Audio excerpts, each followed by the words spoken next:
Jewish in Savannah. So, first of all, introduce yourself, please. I'm Stanley Rosenberg, born and raised in Savannah, April 21st, 1946. My parents, my mother was born and raised here in Savannah. My father was born and raised in, was actually born in Russia and moved to New York when he was 2 years old, was raised in New York. His parents were from Russia, from Kiev. My mother's parents both came over from Poland. And my mom was one of 8 children. It was 4 girls and 4 boys. My dad was one of 6. It was 5 boys and 1 girl. And I was born in 46 and raised in Savannah all my life. How did they meet each other? My mother went to New York to visit some friends of hers, and she actually had a date with Lou Wagner, and my dad had a date with this other girl, and they double dated, and Dad kind of liked Mom more than he liked this other girl, and Mom wasn't thrilled about anything. When she came home, and next thing she knew, he was on the train coming down to Savannah to take her out, and they dated back and forth. She'd go to New York, he'd come down here, and he finally said he wanted to get married, and she said, the only way I'll get married, she says, I'm not moving to New York, you got to move to Savannah. He said, so we'll move to Savannah. And he did, and he opened up his first grocery store on Gwinnett and Magnolia. God, that was back in the early 40s, I guess. And he was there until the interstate came through and took all that property, and he moved to Harmon and Bolton and opened up a store. And we had to close that in 67, 68. Dad passed away in 66 from a brain tumor. And Mom had to close the store because that's when this big supermarket started coming in and running all the little independents out of business. And she went to work at several ladies' clothing stores here in Savannah. There are so many interesting things about the backstory that if you allow me to divert just a little bit of my attention, because I'll get to you and growing up and your education and a little bit.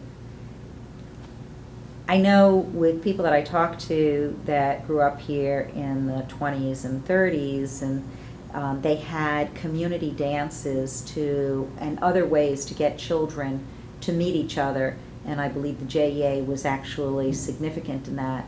Your parents' story is very different. Do you know anything about that type of courtship where a young man was actually allowed, or her parents allowed her to go out with a young man that they didn't know? Was there an introduction through someone else? In New York. Like I said, she went to New York to visit some friends, and they set her up with Lou Wagner. And then they said, Lou's friend Max and this girl were going to join them for a double date. And they went out to dinner. And so maybe because it was a friend of a friend, yeah, it was made it fine. okay. And, Mom was born in 1910, and she passed away in 1998. Dad was born in 1912 and passed away in 1966. They got together back and forth, and let's see, all the others married local people. Now, one sister did marry a guy from Charleston. Her sister Irene, who's still living, she's 90 years old, living in a nursing home in Charleston. She married a man from Charleston. Her oldest sister, Bessie, who is still living, God willing, will be 103 in September. She married a guy from Memphis, Tennessee. He was born in Atlanta, but he was living in Memphis, Tennessee when she met him. And the other sister, who's 86, married a local fella. So. Any thoughts about, it's interesting to hear, someone from Macon, someone from Atlanta, someone from St. Louis. I hear it also from, a lot of the smaller communities. In a time when it was very difficult to travel back and forth, any idea as to why the Jewish population had this sense of fluidity between all of these towns? From what I was told, and this is going back many, many years, they just visited. They had friends all over. All 4 of her brothers married local girls. None of the brothers' wives were from out of town. Everyone was born and raised in Savannah. Very well-known Jewish families here in Savannah. And it just, the way they did. Mom and Dad were originally married with B.B. Jacob on Montgomery Street. And then a number of years later, they decided, my grandfather on my mother's side, Sam Hirsch, was one of the founding fathers of the AA and also of the Workman Circle Credit Union. And of course, after they founded that synagogue, Mom and Dad switched to the AA. And that's where I was raised. That was where I was bar mitzvahed. That's where Brenda and I were married. Actually, we were the last couple to marry in the synagogue before the new one moved to Lee Boulevard. And that's where we grew up in the synagogue. My brother and I both were bar mitzvahed there. Can you tell me a little bit about your parents' generation, if you know of any of these stories, and the relationship between the B.B. Jacob, the founding of the AA, Mikveh Israel, if you have any of those stories, and the JEA? What was it like? You know? I don't know too much about the B.B. Jacob. Like I said, they were married there, and wasn't too many years later that the AA was founded, and they switched to the AA. My grandfather, I think, was one of about 10 that were involved in that, along with the Tenenbaums and some of the other people. My grandfather was in the leather business when the horse and carriage days were around, and when cars came into business, of course, that went away, and he ran a liquor store for a number of years. And he was very involved in the synagogue. He and my grandmother both were very, very big in the synagogue. While I was growing up in the synagogue, my parents were both very involved with us, my brother and myself, in Saturday morning junior congregation, Sunday morning breakfast and activities every week. They just were very, very involved in the synagogue. The JEA, I don't remember too much about the one on Barnard Street, because this one opened right about the time I was old enough to really go to synagogue, to J.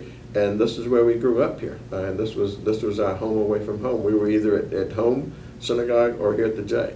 And went to Hebrew school here before my bar mitzvah. My brother did. Michael did, my son. It's just home to us. And I really want to hear about the very full life that you're describing, that I think is very different for modern kids. But before I get there, let me just touch on a few things, so while they're fresh in my mind. Your parents were making their young married life here in Savannah in the early 40s. What was going on in Europe at that time was not very pleasant. You mentioned that both of them were from areas in Europe.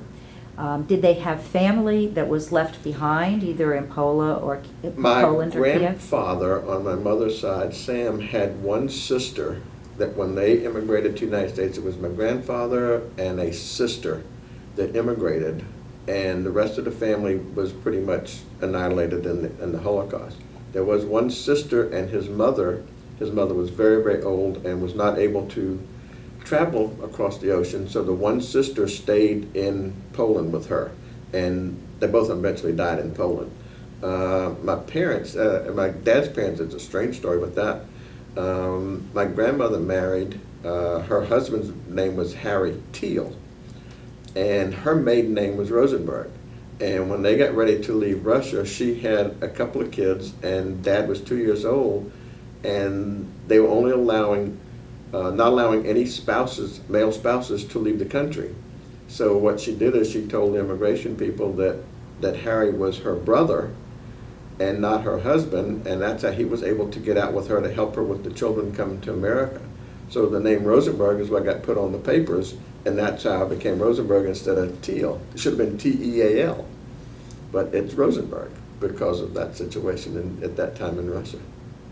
And the rest of the family was all wiped out in the Holocaust or whatever. There was nobody left. She was very fortunate to get out with Harry and the 3 kids, and then of course they had 3 more kids once they moved into it. And they just settled and landed in New York and settled in Brooklyn.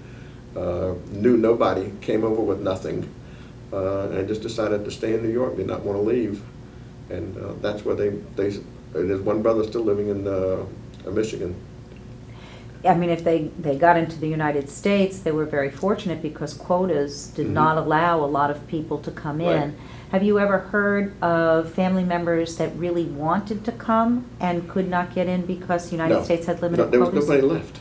The only one that was left was my grandfather's sister and mother, and she would have come, but her mother was, like I said, was not able to travel, so she decided to stay with her. And by the time she died, the sister was just decided, she was settled over there and she had a life of her own, and she just never bothered to come. There was a sister that just passed away a year ago in California, my grandfather's sister. But the rest of the family is all gone. There's really nobody left anymore. You're too young for it to have impacted you, but do you remember growing up any stories that your parents told about what they knew was going on, or what they didn't know that was going on, or in any way that this community stood up to try and help people who were stuck in Europe under the Nazi regime?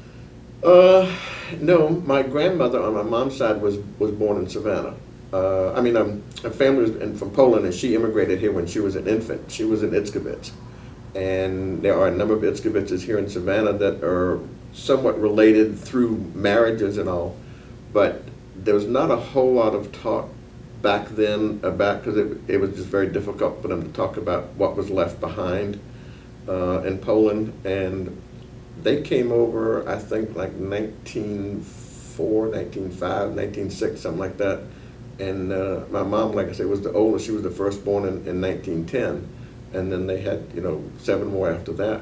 But there really wasn't a whole lot of discussion, unfortunately, about what took place prior to that.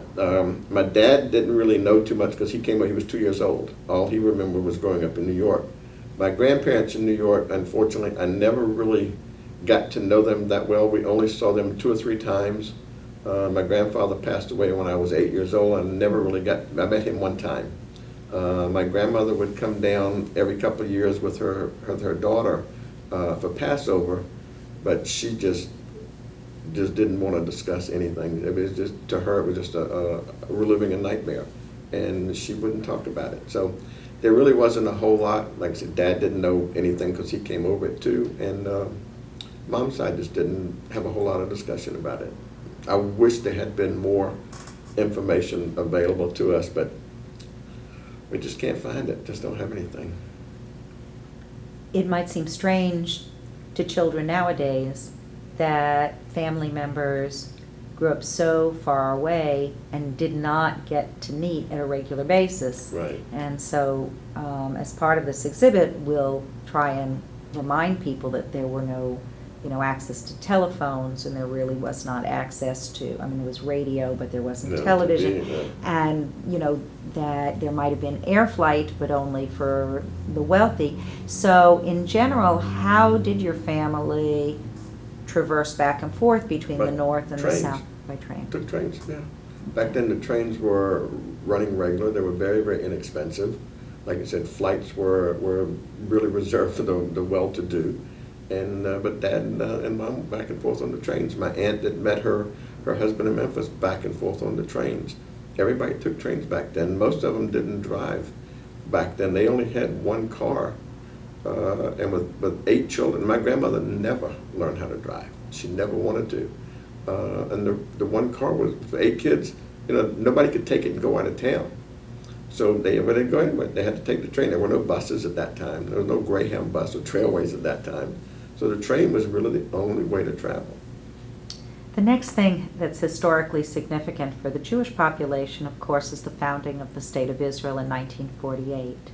Do you have, again, it would be your parents' memories, yeah, I was 2 but years old. do you remember them talking to you as you got older about their memories of such a significant moment, or did it not resonate here in Savannah? It didn't really resonate to it. Dad, unfortunately, like I say, had a brain tumor, and he couldn't remember a whole lot of things. He was operated on in 1960, and they gave him 4 to 6 months to live. Unfortunately, we had him for 4.5 years, but his memory was nothing. He just couldn't tell you anything. Mom, a little bit, she knew about it. She would just touch on it, but I don't think she was. Mom was not a real religious person.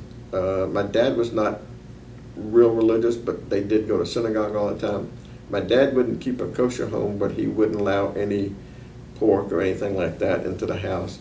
But Mom was a little more the other way, but she just didn't really get into a whole lot of discussion about. She made sure we went to synagogue, make sure we went to Hebrew school and bar mitzvah, and all the tradition, all the holidays, Rosh Hashanah, Yom Kippur. Passover, we always had the Seders, and like I said, my grandmother and her sister used to come down, her daughter used to come down from New York. So we celebrated all the holidays, but there was never any real, I guess, real Yiddishkeit in the house, if that makes any real sense. It's very significant what you're talking about, because to someone listening, someone who keeps holidays and is, even if they're not keeping strict kosher, is cognizant of kashrus, is very active in the synagogue, Right. you know, make sure that their children has certain traditions, is a religious person. Yeah. How do you think they're, you know, they differentiated what they did, maybe socially Jewish and culturally Jewish, from people in the community that you would consider religious? I'm not sure, Carol. That's a tough one. Like I said, Dad worked hard. He had a supermarket, grocery store was open 7 days a week. He would go, like I said, did go Friday night services. We went Saturday morning. He was there on Sunday after services. He would come cook breakfast and all that. But that was pretty much it. They were not an Orthodox, even though they were married in an Orthodox synagogue, they did not continue that. Mom was raised Orthodox until she got married and moved to the AA. And from what I understand from the years back, my grandparents had some falling out with the B.B. Jacob. And when they started forming the AA, he decided that he wanted to be a part of that. They were going to start a new conservative movement. And he wanted to be a part of that. He was not happy with the Orthodox movement in Savannah at the time. He knew he didn't want to be Reformed. That was too extreme for him. So he said, you know, this is the middle of the road. This is what I want.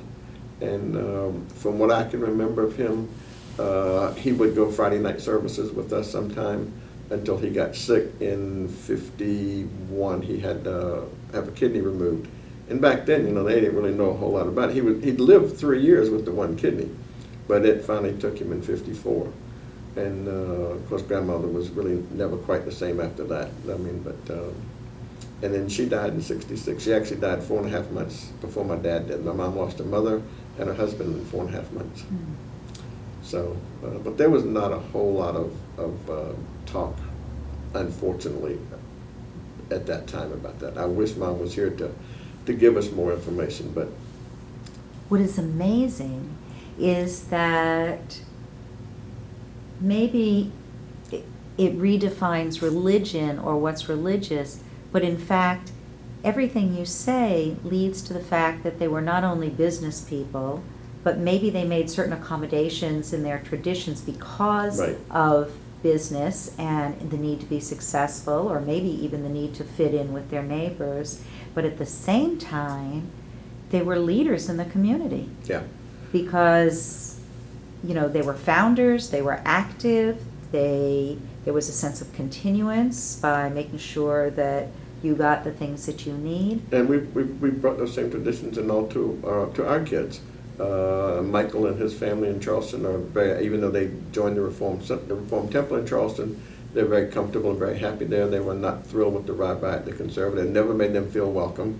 And they went to services a couple of times at the temple and said, you know, this is where we need to be. They observe all the holidays, Rosh Hashanah, Yom Kippur. Jared, my oldest 9-year-old grandson, goes to Sunday school. God willing, in 4 years he's going to be bar mitzvah there. The youngest one is 6 years old. He will follow in his brother's footsteps. Rachel, I'm sure you know how ultra-Orthodox Rachel is. She switched a number of years ago when she was in Israel. She realized that there was more to the Jewish religion than the conservative movement offered her. And she decided to become ultra-Orthodox. And this has been, she's been, I'm trying to remember how this was when she first, since '98, when she went to Israel to do her internship for her college degree, her bachelor's degree at Georgia. And while she was there, she decided that this is what she wanted to do, and she has been ever since. And she is 110% totally Orthodox, completely strict kosher, the whole bit. I mean, and she's very happy living the life she is now, and she's in Baltimore and doing quite well. But I think we did a pretty good job instilling the right things in her and to Michael, and now unfortunately Rachel's not married, not having children yet, but she will. And Michael is doing the right things, and he will pass those things down to his kids, just like we passed it down to them, like it was passed down from my parents. So I love the discussion of traditions, because despite yourself, it seems like everyone got what they needed from the education that you gave them in the house, and maybe Right. the education that they got around them through the institutions that are Jewish. I want to backtrack yet again, Okay. and I want to talk about when you were young, growing up, and tell me your favorite memory of Sunday school, I'll tell you a religious great school, story. or the JA. We were living in East Savannah, and I was 6 years old, 7 years old, 6 years old, and I was going to Hebrew school at the old Hebrew school. I think it was down on Hall Street, and they had arranged for the buses to pick us up and take us to Sunday school and to Hebrew school. And after about 2 weeks, one day the bus didn't show up, and Dad got on the phone and called and wanted to know why did the bus not pick my child up today. And they said, well, Mr. Rosenberg, we decided that you're just a little bit too far out of the district, and he's the only one on that side of town, and we're no longer going to provide bus service to that area. So Dad said, well, I tell you what, if you're not going to provide bus service to my child, I want you to send me back my money that I paid for Hebrew school, and I'm taking him out. And I was withdrawn from Hebrew school at that point, and did not return until I was 8 years old, when I started Hebrew school here with darling, lovely Miss Libby Levine and Mr. Rosenberg, and all the teachers here is where I got my bar mitzvah Hebrew lessons, and was bar mitzvahed at the AA in 1959. And that's where, like I said, I grew up. And then Brenda and I were married there in August of '70. And that's the best memory I have is is being taken out because they didn't want to send the bus for me, and Dad made them send him back his money. And I mean, it wasn't the principle of the money, it was just the principle of the idea that they promised him all these things and got him to sign me up and register, and then they said, no, we're not going to do that anymore. Explain to me, several people have mentioned the Hebrew school on Hall Street. And I know now we have the Shalom School, which is a mix of the Mikveh Israel and the Reform and the Conservative. And I know the B.B. Jacob has the Savannah Hebrew Academy Right. still. And of course, Rambam is the community school. And but explain to me how Hebrew was taught for all Savannah children, or not the B.B. Jacob, and then what happened. And what was the JA school then? There was not a JA here at that time. The Okay. other JA was still the old one Was down still on the Barnard Barnard. Street. This Okay. one was built, what, 1954? This one's 55, it was finished. See, by that time I was 9 years old. This was, I was born in 46, so I guess this was like 52, 50, 51, So basically 52 years old. Barnard Street didn't have the Did not have- no, accommodations, did not. and this was a And rented they had a space, or building this on, was? I don't know if it was rented or what, I have no idea, I was 6 years old. Yeah, right. But that's where the Hebrew school was on Hall Street. Okay. And that's where we were supposed to be bused, and didn't work out. But I don't remember a whole lot of it, because I was only there for 2 Right. weeks, and I no recollection of the teachers or anything who were there. So then moving here, this was built in 55? 55. And they did a joint or an all Savannah Hebrew school? It was or everybody, because Miss Levine, Mr. Rosenberg, all were members of the B.B. Jacob. And they taught Hebrew school and Sunday school. Back then, in order to be bar mitzvah, you had to have a minimum of 5 years of Hebrew school. So I started in 54, 55, right after this building opened, and I was bar mitzvah in 59.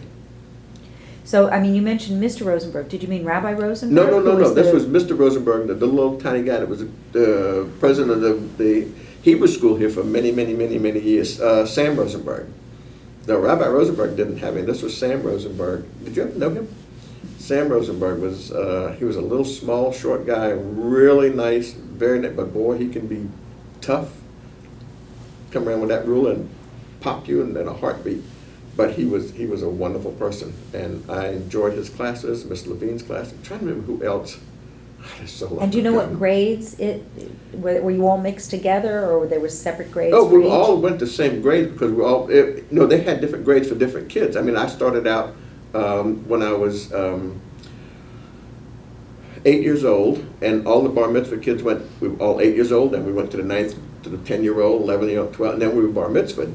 And then the next grade started up, behind us, coming up behind us. We were the first group to be in Hebrew school in this building when it opened. And by the time I bar mitzvah in '59, they'd already had, the other 4 years classes. The fifth year class was going to be bar mitzvah in '60, and they just kept adding on and moving up Now, every year. the AA synagogue was where? On Drayton and Wahlberg,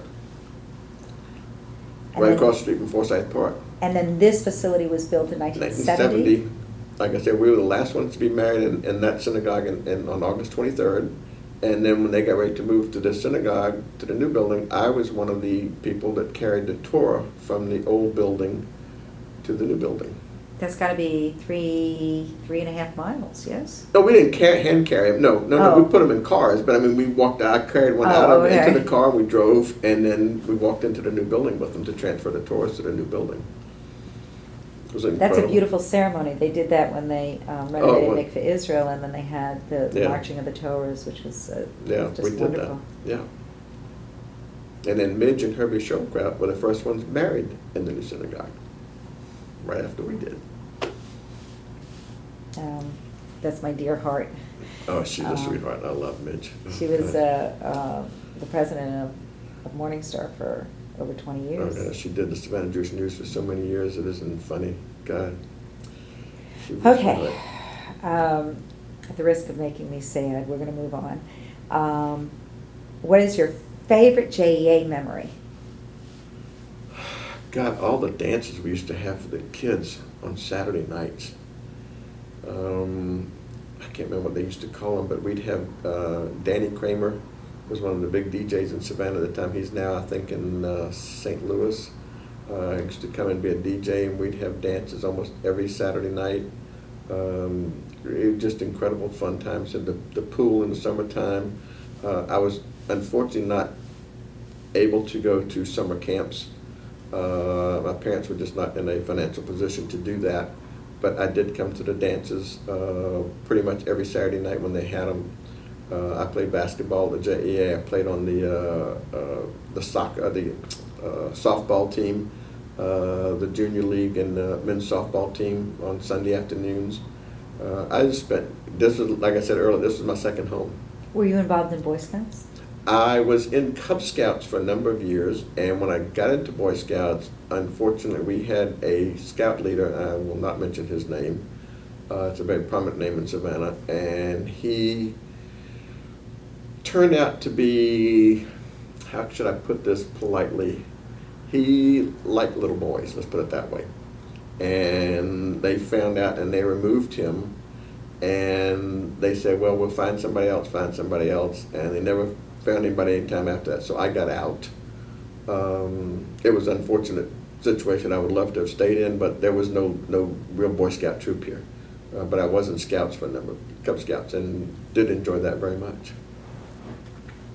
What do you think has changed? You look around this building, there are very few kids. What do you think has changed? Is it the JEA? Is it the community? Family traditions. People are just not interested in doing things with their children like they used to do.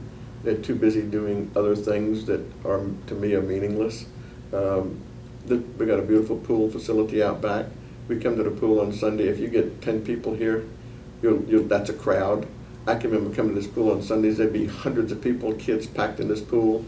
I mean, you almost couldn't find a spot on the deck. It was so packed with people. Now you can come any way you want. And it's just the family. A lot of them have moved away from this general area, and they just don't bother to bring their kids in there. I hate to use the word couch potato, but that's what they've become, couch potatoes. The kids are too busy with their laptops and iPhones and Wii's and you name it, whatevers, and the parents don't bother to push to bring them. From my vantage point, Savannah has really progressed in the 28 years that I've lived here. to become much more progressive and to offer so many more cultural events. What is it that keeps your children from moving back to Savannah? Are children, young adults, able to find the things they need to start their families the way you did? My daughter, no. There is nobody here for her. Like I said, she is ultra-Orthodox. There is nobody here for her. The position she has her doctorate in pediatric and physical therapy. There is nowhere in Savannah, first of all, that really offers that type of a position. She works for the Baltimore City school system. It's a free service to all the public schools in Baltimore. There's really nothing here for her in that vein. My son was in Baltimore for 4 years. My oldest grandson was born in Baltimore, and they moved to Charleston 7 years ago when he was 2 years old. My daughter-in-law has a fabulous job at Roper St. Francis Hospital. My son's very involved with his insurance business.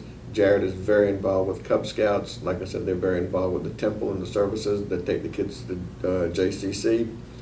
And there's no reason for them to want to pick up and move here. There's nothing really here in Savannah to offer them like they have in Charleston or like Rachel has in Baltimore. It's unfortunate, but there's no way Jody would find a position here. She has a master's in social work. There's no way she'd find a position here doing what she's doing in Charleston. And Michael, I guess he could sell insurance anywhere, but like I've told them, you've lived your lives. Mom and Dad have lived their lives. You live your life and do what you want. We're not going to pack up and move to be closer to you. That doesn't, because who knows, you may pack up and move somewhere else. I'm not going to keep picking up and moving. He's an hour and 45 minutes away. We get to see him every few weeks. Sometimes we get up Sunday morning, go over and spend the afternoon, have lunch, and come back. So, they're close. I wish Rachel was closer. Absolutely. We see her twice a year, maybe 3 times a year sometime. But as long as she's happy and satisfied with what she's doing, she's fine where she's at. I was a New Yorker, and there's always critical mass there.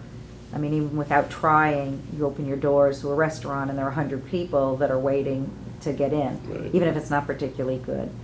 So you can offer things, especially in the Jewish community, that maybe don't fly here.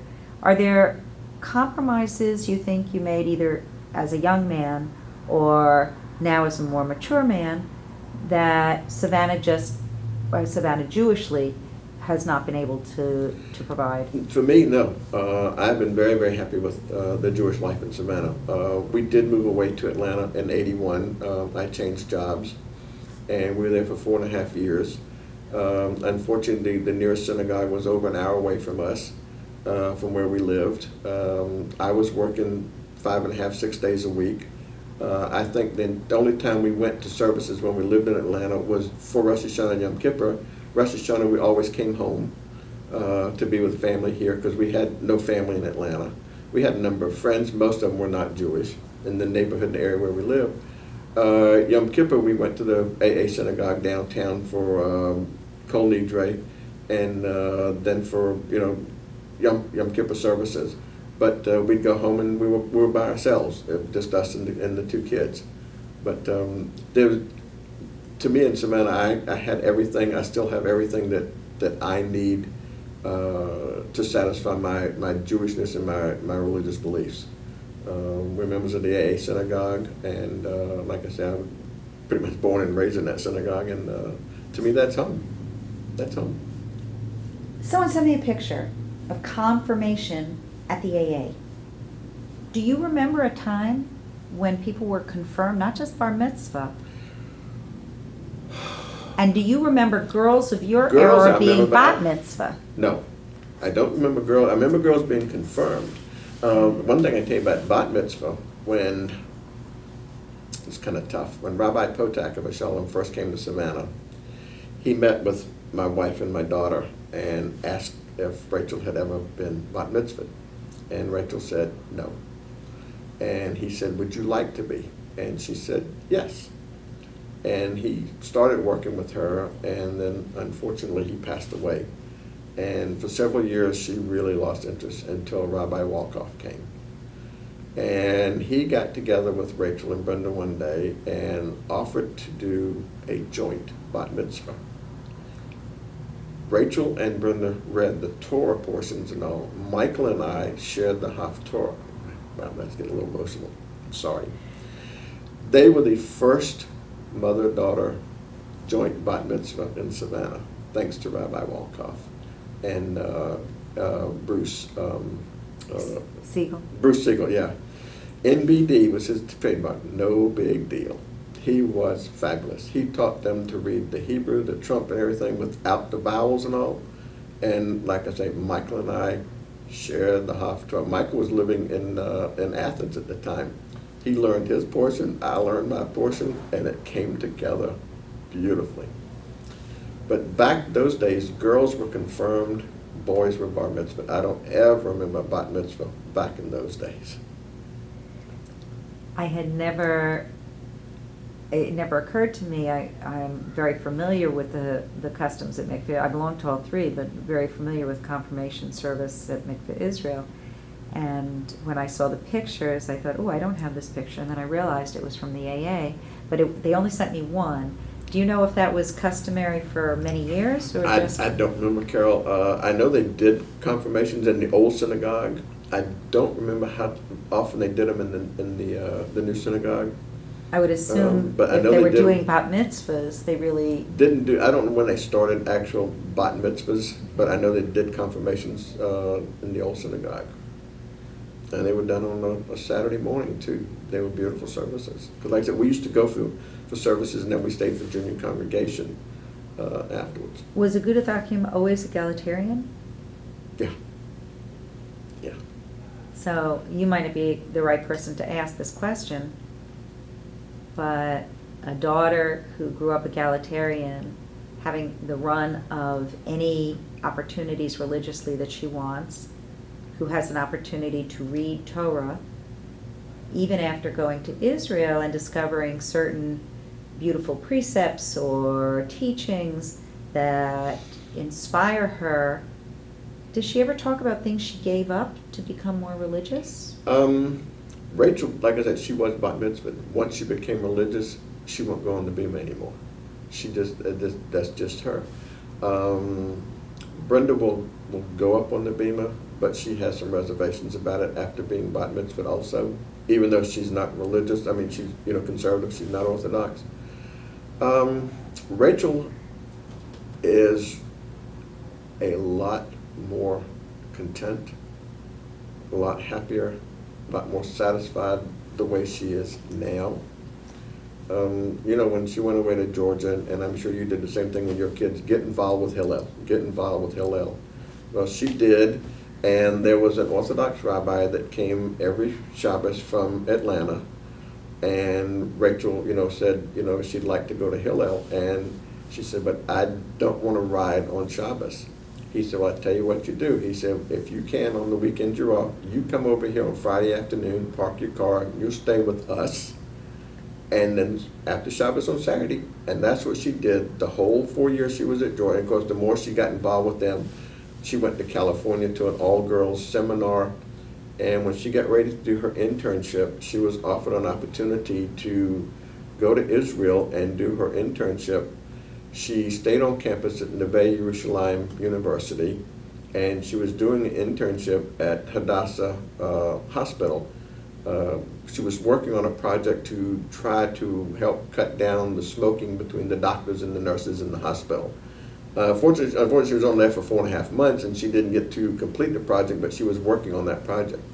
But while she was there, she realized how much more the Orthodox had to offer. And she called us one day from Israel and says, I want to ask you a question. She said, what would you say if I told you that I decided I wanted to become Orthodox? And I said, very simply, Rachel, I said, Mom and Dad have lived their lives. You have your life to live. If that's what makes you happy, do it. She says, I can't believe you just said that. And I said, why do you say that? She said, there's 3 girls sitting here. I've got you on speakerphone. And there's 3 girls sitting here that just went through the same thing.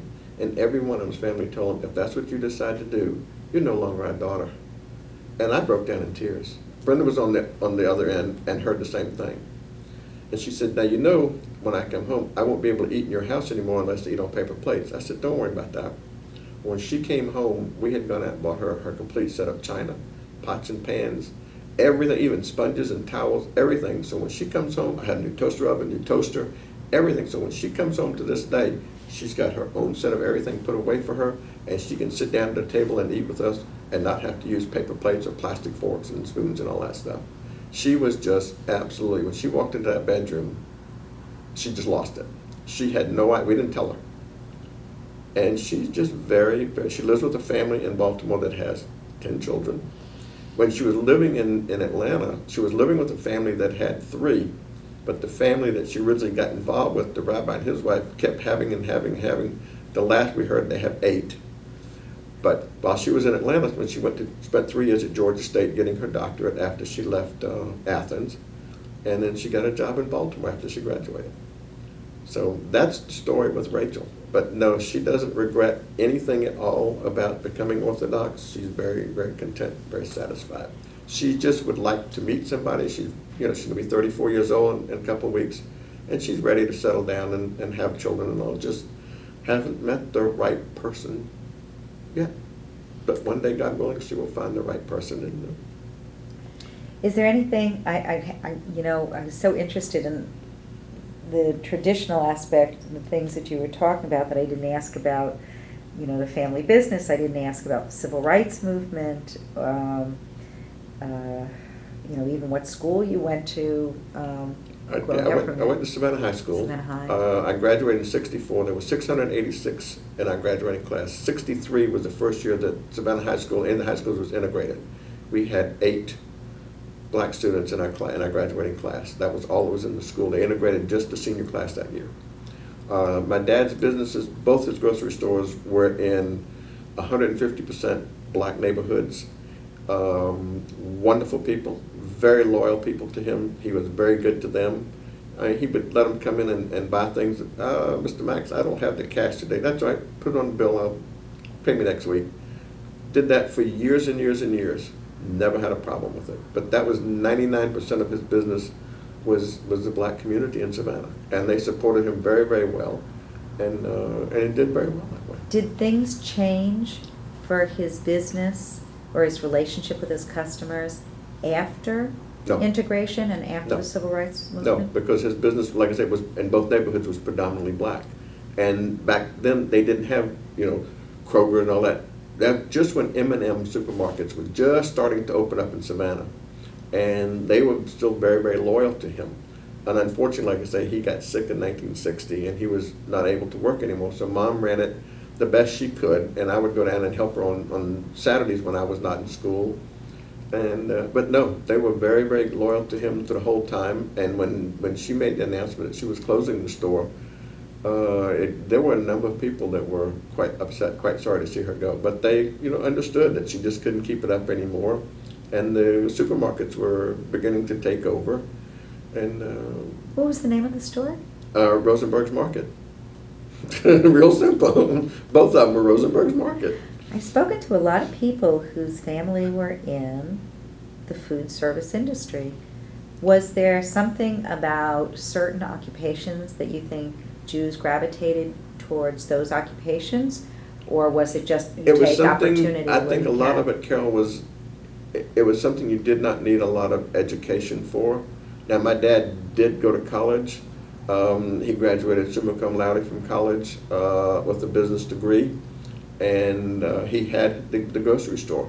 Mom, when he opened that up, Mom joined him and worked side by side with him in the store until she started trying to have children. Unfortunately, she lost 3 before she had me, and then she lost another one before she had my brother.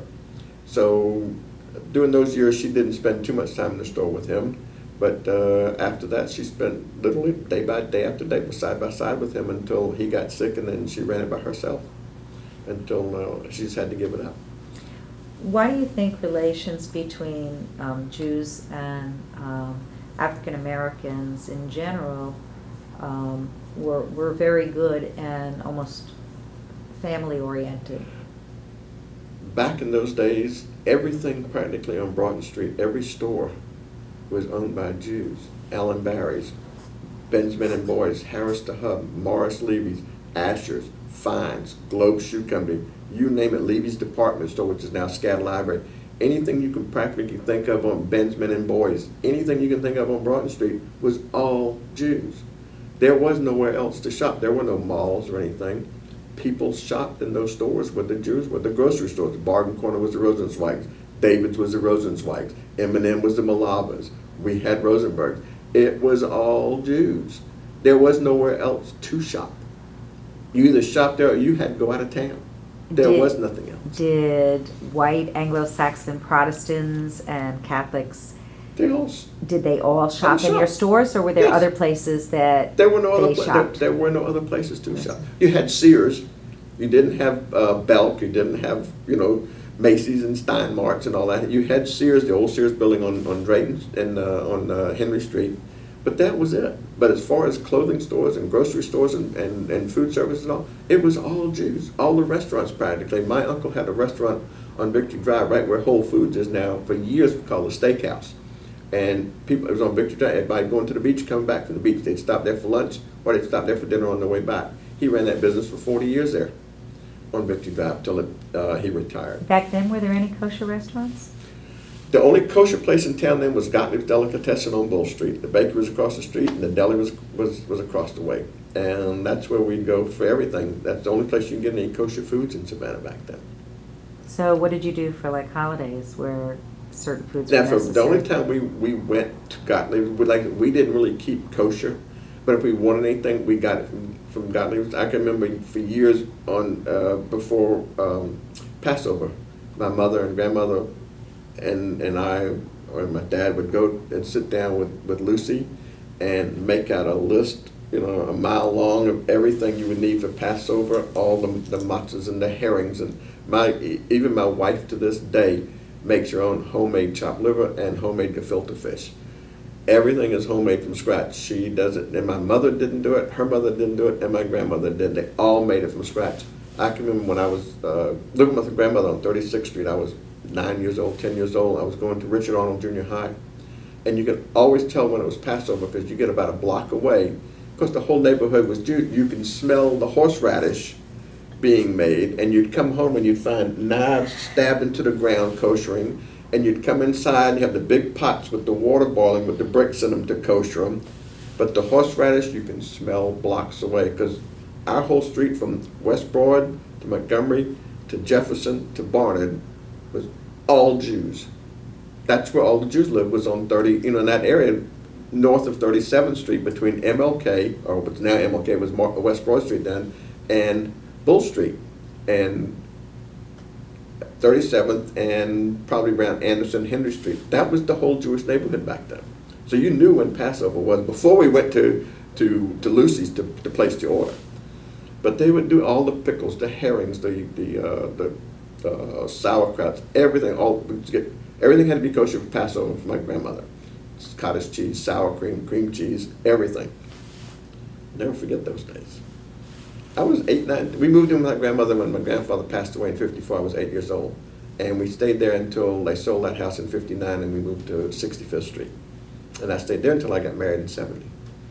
Of course, my mom stayed there and spent the last 4.5 years in a nursing home, but the house was there until she died in 98, and then we sold it after that. But that's where we grew up. One of the things that somebody suggested is that the reason why the Jewish community is less cohesive now and things seem to be pulling us apart is because we are so successful in a secular society that we don't have to live in certain neighborhoods, that we don't have to shop at certain stores, that we don't have to belong to certain clubs, that we don't need Hadassah, Workman's Circle, on and on infinitum, because we can join, the golf clubs or that other people join. Yeah.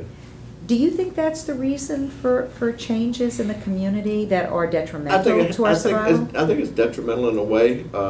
Like I say, I belong to Workman's Circle, have been a member, since I bought my first car in 1970. No, take that back, in 1968.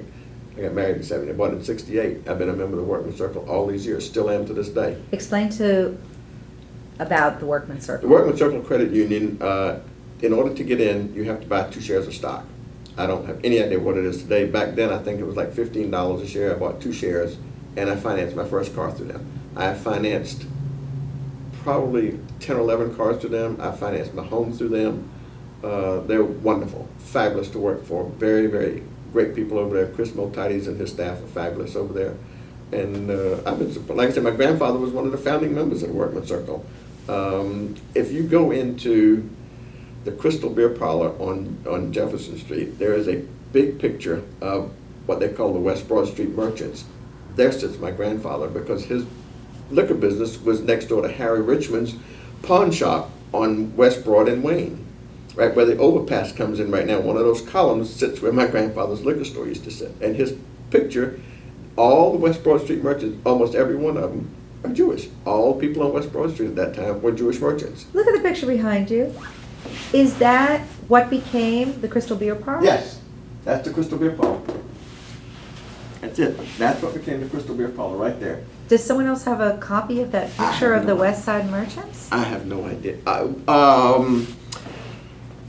There's a picture hanging in Workman Circle Credit Union office, and I think that may be a copy. I haven't seen it in a while. I don't remember. But my grandfather is in that picture also.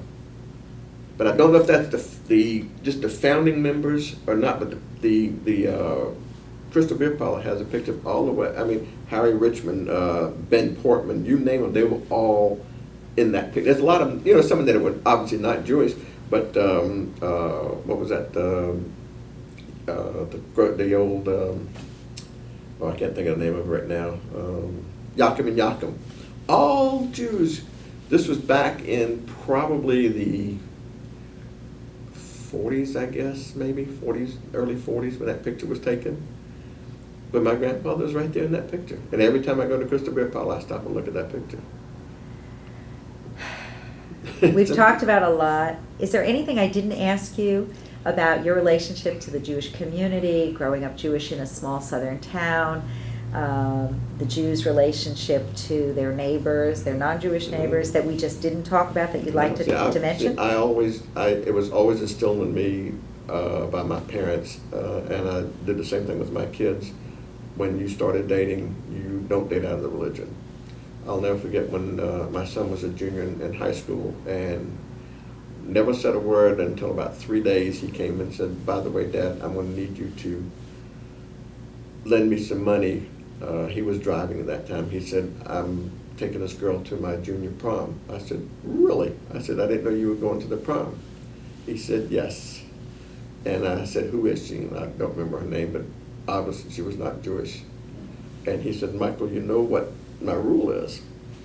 He said, "I know, Daddy." I said, "Well, I'm going to tell you something. I'm not going to make you break your date. I'm going to let you go, and I hope you have a great time. But make this the last time." And that was the last time he ever dated a non-Jewish girl. And he married a lovely Jewish girl from Orlando. As far as I'm concerned, Jody is like a daughter every mother wished she had. And given us 2 beautiful grandsons, and couldn't be happier with them.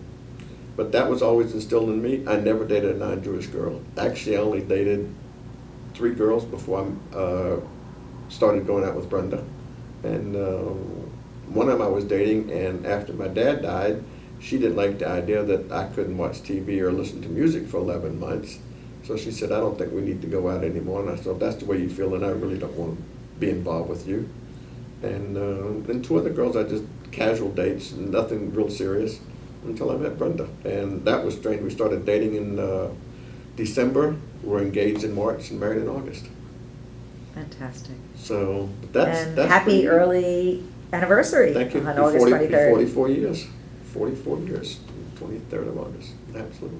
Thank you very much for what My was a pleasure. really enjoyable My interview. pleasure, Carol. I hope it got some good information.